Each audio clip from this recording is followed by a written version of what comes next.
Politics वाला आओ राजनीति करें।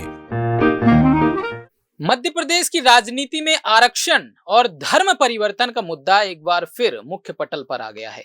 मध्य प्रदेश से राज्यसभा सांसद सुमेर सिंह सोलंकी के उस बयान पर जिसमें उन्होंने धर्म परिवर्तन करने वाले आदिवासियों के आरक्षण खत्म करने की बात कही थी।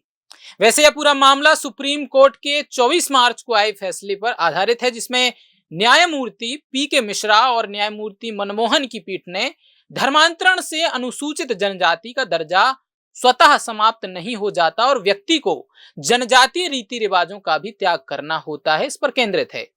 इसमें स्पष्ट किया गया है कि हिंदू धर्म, सिख धर्म और बौद्ध धर्म को मानने वालों के अलावा किसी अन्य व्यक्ति को अनुसूचित जाति का सदस्य नहीं माना जा सकता। संविधान आदेश 1950 के तहत धर्म के आधार पर अपवर्तन का उल्लेख करते हुए इसमें स्पष्ट किया गया कि संविधान आदेश 1950 के तहत ऐसा कोई मानदंड नहीं है। इसमें कहा गया है कि जनजाति को ऐसे सामाजिक समूह के रूप में परिभाषित किया गया है जहां सदस्य एक सामान्य बोली बोलते हैं, एक ही सरकार होती है और एक सामान्य उद्देश्य के लिए मिलकर काम करते हैं। यह बात केरल राज्य बनाम चंद्रमोहन 2004 मामले में शीर्ष न्यायालय के फैसले का हवाला देते हुए कही गई है। आइए आपको पहले वह बयान सुनाते हैं जिस बयान से मध्य प्रदेश में राजनीतिक माहौल गरमाया हुआ है। मैं आपके माध्यम से सदन और सरकार से विनम्र आग्रह करता हूं कि जबरन, प्रलोभन एवं बलपूर्वक धर्मांतरण के विरुद्ध कड़े कानूनी दंड का प्रावधान होना चाहिए।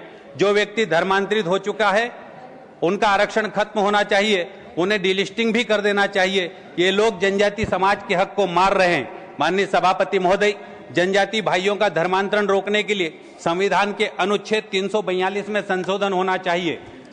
कई राज्यों में धर्मांतरण रोकने के लिए कानून बनाए गए हैं, फिर भी पूरे देश में एक कठोर कानून की आवश्यकता महसूस की जा रही है। सुमेर सिंह सोलंकी के बयान का बचाव करते हुए मंत्री विश्वास सारंग ने कहा कि सांसद ने जो कहा है वह सुप्रीम कोर्ट के विस्तारित फैसले की भावना के अनुरूप है। आगे सारंग ने साफ तौर पर कहा कि यदि किसी धर्म में एसटी और एससी जैसी श्रेणियां हैं ही नहीं तो उस धर्म को अपनाने वाले व्यक्ति को इन वर्गों से जुड़े अधिकार क्यों मिलने चाहिए।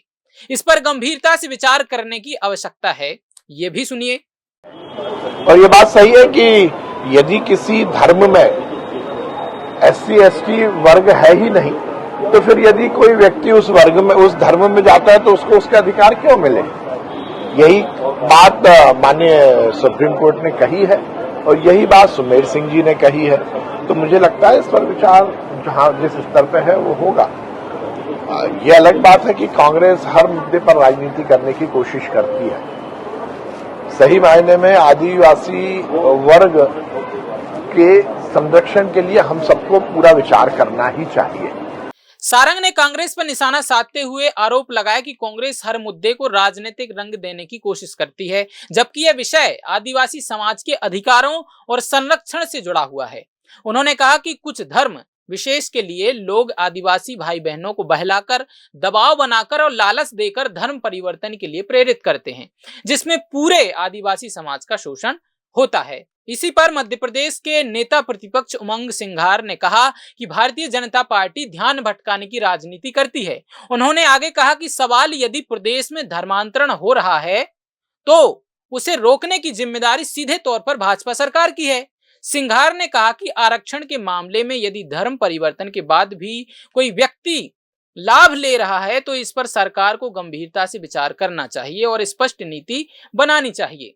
फिलहाल इस बयानी युद्ध के बाद प्रदेश की राजनीति में एक नई बहस छिड़ गई है कि क्या सच में धर्म परिवर्तन कर चुके अनुसूचित जाति और जनजाति को आरक्षण का लाभ नहीं मिलना चाहिए।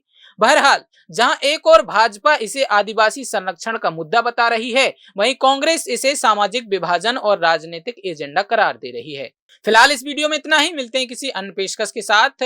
यदि आपने अभी तक हमारे चैनल पॉलिटिक्स वाला को सब्सक्राइब नहीं किया है तो जरूर करें और आप इस बारे में क्या सोचते हैं हमें कमेंट बॉक्स में जरूर बताइए। वीडियो को लाइक और शेयर करना बिल्कुल मत भूलिए। इजाजत दीजिए। नमस्कार।